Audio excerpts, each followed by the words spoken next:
for a H6180 BP convection oven. If you want to run the self-clean program on it, turn the left knob all the way to self-clean. PY1 will keep flashing.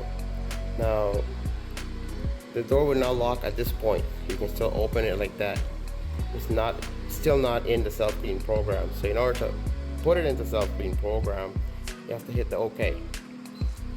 Now it's locked. The locker will move over now and keep the door shut.